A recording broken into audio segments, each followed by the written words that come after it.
Anyway, yeah, it's Frankie. This is Frankie. Oh, okay. The first time I let her in the room while I'm doing videos since Labor Day weekend when she was laying behind the damn chair and I pinched her front paw and it cost us $300.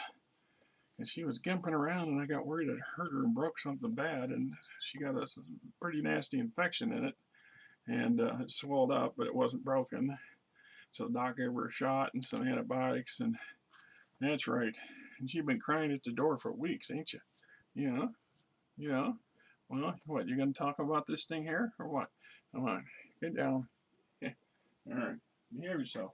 So one of the things, like I said, I was digging through stuff yesterday, and my wife's like, oh, you're finally cleaning off the shelf. Well, anyway, I ran into this, and this is from 1997. Every year, the RPGA network handed out these booklets for their memberships that to give you ideas and guidelines and things, how to create sanctioned tournaments and what to do and how to be a good club and so on and so forth. And like I said, my gaming club back then, the Adventurers of Central Iowa, was involved in a convention once a year called DemiCon. We also had regular sessions. We'd get together about twice a month at various people's houses. At one point, we had up to 30 people in the club.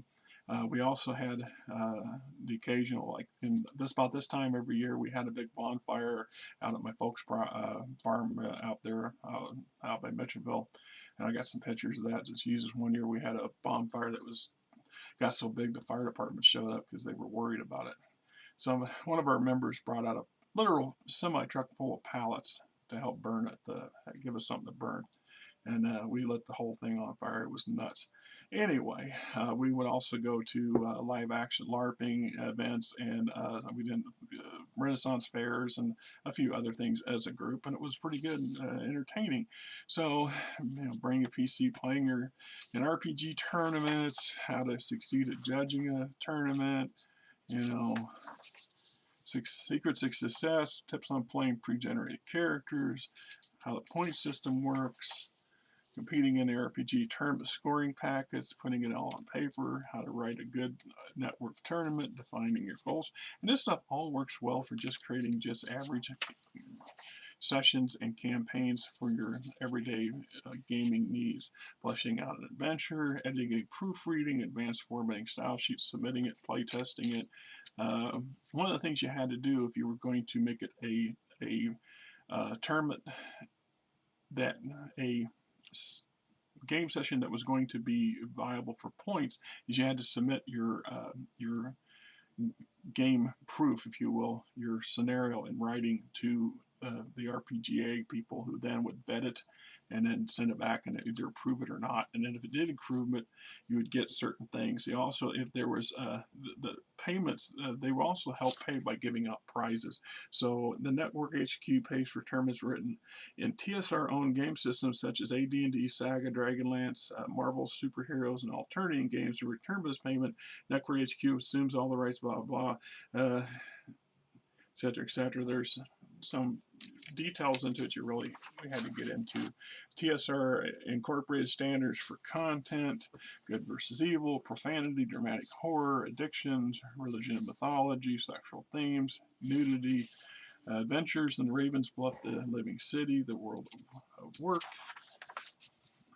recreation and leisure, education, Living City campaign character creation guidelines. And we have the characters, the official character sheets. Then we got Exploring Gothic Mysteries of Living Death Adventures, Living Death Campaign, Character Creation Guidelines, Mask of the Red Death Character Sheet. This was a new game system that came out in '96. I don't remember it because not one I got into, and I don't know I don't think it ever panned out didn't go the distance. Welcome to Maltra, the Living Jungle. Living Jungle Campaign, Character Creation Guidelines, Living Dungeon, Virtual Seattle, a Shadowrun Tournament Campaign. I think I tried to run this in '96 or '97. I'm pretty sure I did. I was really big into Shadowrun at that point. It was just so damn long ago. So anyway, all about the Polyhedron magazine, writer's guidelines, submissions, presentations, query letters, payment, artist guidelines, style, rights and payment. Truth is, they didn't really pay much in the way of money. It's like here, they give you 4 cents a word if you got published, but that wasn't going to amount to jack. It was more about the prestige of just getting something published and potentially opening up that bigger venue. And it's also, in some cases, you would get a thing in kind. They would give you game supplements and books and things like this that they had a surplus of, that they were provided by TSR had given them to hand out, and that was also kind of a neat thing. See, retail play through the program, network comes to your local store, game days, network events without a convention. So this is giving us the idea of how to set up. What, you trying to come over here? What? Yeah, I see you trying to jump up. See, yeah, stay off. You want to get into the convention too, right? Is that what you're trying to say? Yeah, just stay off of that. Stay off the laptop. You're a turd. Yes, you are. So the idea was, is they were, what's common today, you go to a lot of game stores and you'll go in and on a Saturday or Sunday or Tuesday evening, there'll be gamers, a lot of game stores have game rooms these days, and there'll be people running games. Well, it was kind of a newer idea back in the 90s, and this was start to develop some idea of giving it some formal format, and also to help encourage us to do just that. They wanted us to encourage new players to come in and experience various game systems in hopes of them getting involved and wanting to buy products. And a lot of the game stores at that time didn't have game rooms. It was not common. The 2 game stores that were in the Des Moines area in the 90s was Ivor's Dungeon, and he did not have a game room, and Mayhem Comics. Mayhem Comics is still around, and they have half of their store is a game room now. I don't remember them having a game room in the early 90s. They moved to a different location, and at that point they did. They added another, they rented the floor above them and turned it into a gaming room. They also would have it as a convention center of sorts that you could rent, your group could rent for various purposes. And now they moved to a 3rd location, and that's no longer new. They've been there 20 years, but that place expanded, and it includes a pretty robust gaming section or game room. And they also have a location in Ames, Iowa, which is where Iowa State University is, home of the Cyclones, if you're into college football kind of stuff. And they actually, I've not been into that location. I drive by it often as I'm up in Ames doing jobs for the company I work for, but generally when I drive by, the store's not open just yet. So one of these days I keep meaning to go up there just to poke around. It's these 2 game stores that I go into, the Mayhem. Now they have one called Jay's CD and Hobby in Des Moines.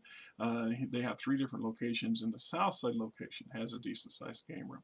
But any of these game stores, none of them, I go in and they got entire wing devoted to the Warhammer 40,000 crowd, and they got nothing for BattleTech, or very, very, very little, and it's almost sad.